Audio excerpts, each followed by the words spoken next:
What's up, y'all? Ruben Davis, Future Doc here, and in today's video, I'm going to be giving you 5 tips on how to become an A+ student. But before we get into that, make sure you like this video and leave a comment below talking about your favorite tip or providing any tips I might have missed that somebody else could benefit from. If you didn't know, this month I'm declaring Future Doctober, where I'm challenging myself and everyone else to achieve their goals. All right, to work hard, grind it out all month long to achieve their goals. My goal for this month is to ace my renal exam, and that's why I felt like this video was a great video to make, so I can show you guys some tips that have benefited me to become an A+ student. Let's get into it. All right, tip number 1, know thyself.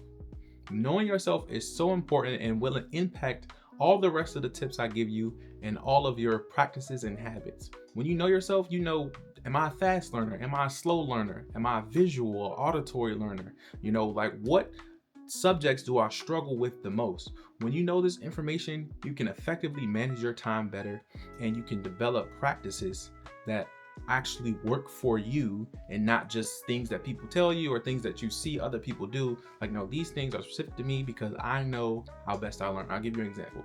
For me, I'm very visual.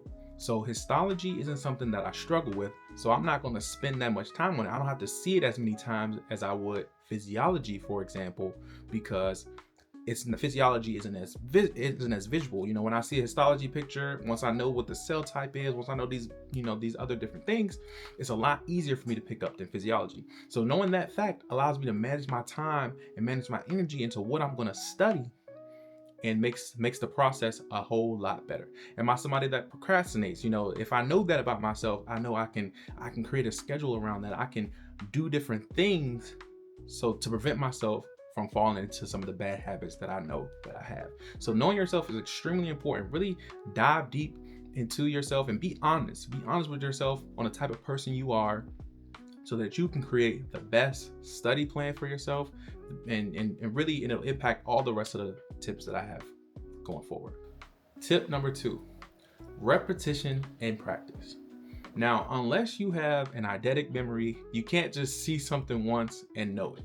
Maybe you'll be familiar with it, but you won't know it right away. So seeing things multiple times is important to make sure that you actually know what that thing is and that you can lock it in.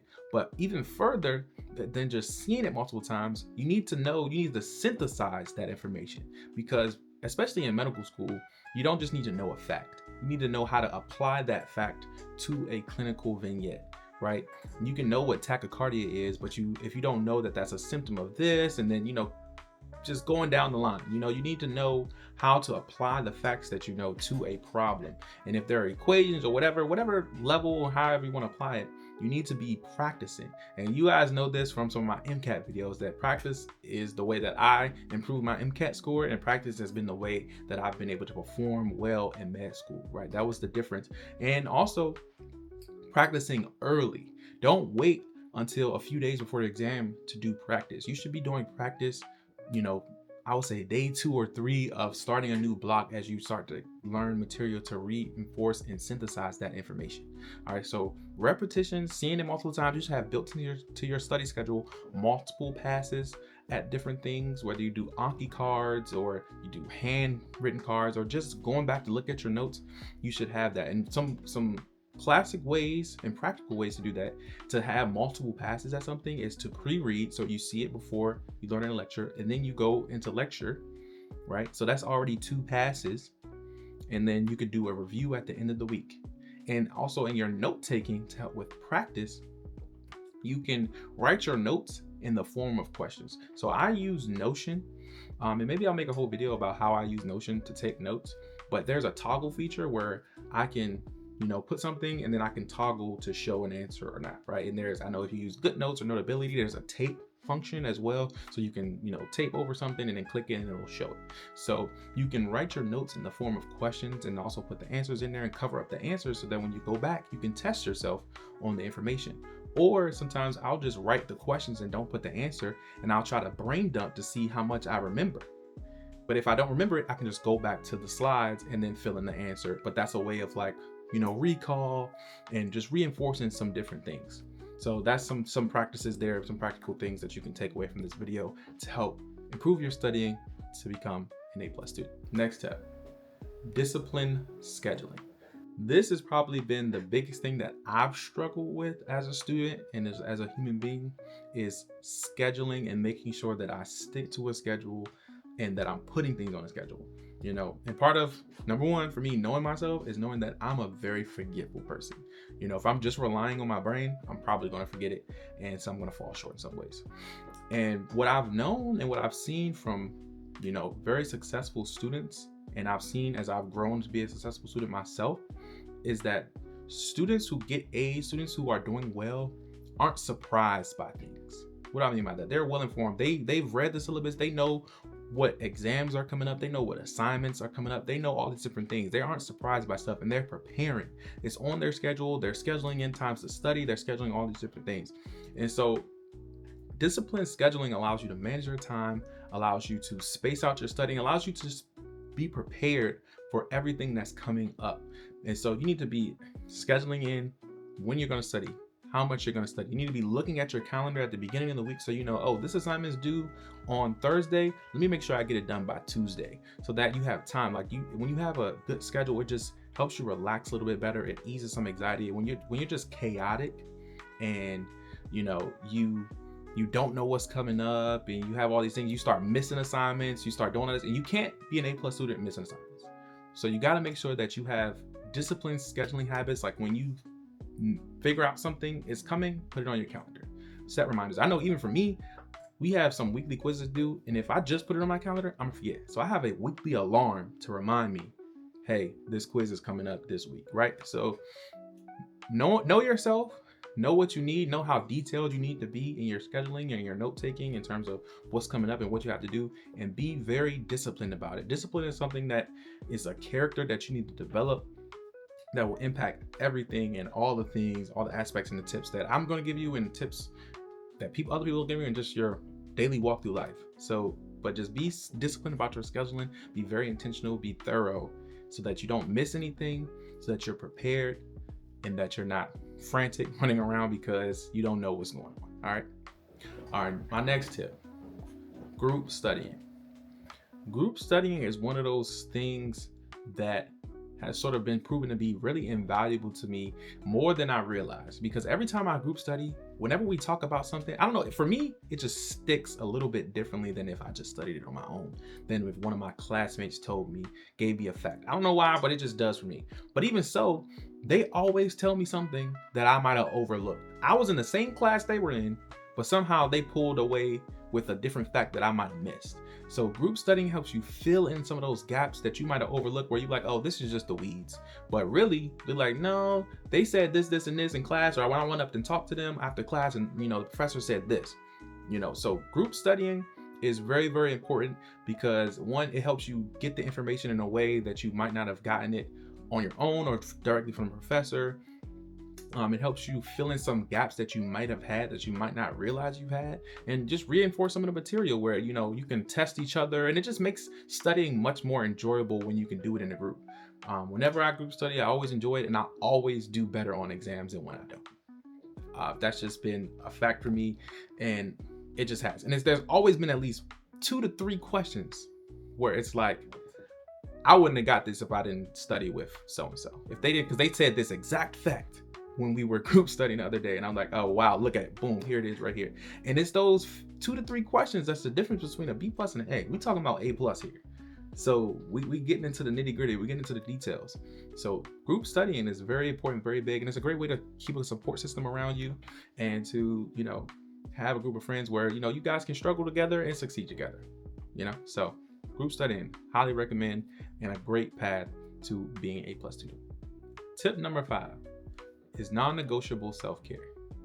All right, you literally can't be successful if you're not taking care of yourself. You can't study effectively if you're burnt out. So you have to take care of yourself. You need to make sure you're getting sleep. Everybody sleep. Some people need 6 hours, some people need 8, some people need 4, some people need 10. Whatever you need, make sure you're getting that proper amount of sleep. I've learned to have cutoffs in my studying, right? So if I'm not going to be studying until 2 o'clock anymore, if I'm studying at 2 o'clock, then I'm cooked anyway, right? So I'm gonna try to study to 12 o'clock, right? So I can get that sleep and wake up earlier and maybe review material before the exam earlier rather than staying up late and not getting the proper sleep that I need, right? Sleep is so important to tonight. There's so many papers, there's so many articles and things out there about why sleep is so important for students in particular with studying and synthesizing information and all that. So just make sure you're getting your sleep, right? And and some of the tips kind of cater to self-care, where for example the discipline scheduling and self-care and the non-negotiable factor of this. Schedule in your self-care. For example, for me, I love movies. I love going out to movies, and me and my wife love going to the movies together. Tuesdays, movies are much cheaper. So every Tuesday when we can, we're going to the movies.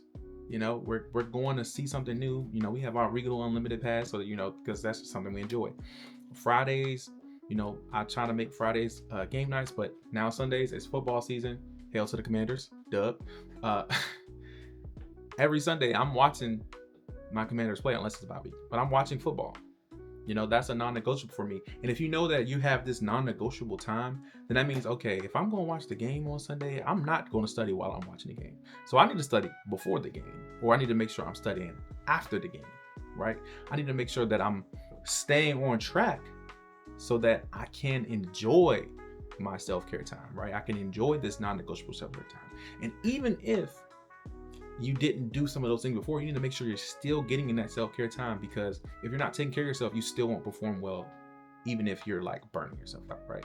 Or you just won't enjoy the journey because you're so burnt out, right? And there's so many videos online on YouTube of doctors who quit because they're burnt out because of XYZ. That's why it's that non-negotiable time is so important. And I find that since I've been prioritizing that, I've been enjoying school more. I enjoy studying more because I know I got my allotted study time. I'm studying 4 hours today, and right after I'm gonna watch a show, and I can watch that show guilt-free because I had that disciplined scheduling, because I studied before, and because I know this is non-negotiable. So I'm going to relax now. Does that make sense? So make sure you're getting that self-care, whatever it is for you. Whether it's for me, you know, I do horses. If you want to do outdoor activities, hiking, walking, whatever. I spent a lot of time talking about this because it's very important. It's very important. All right.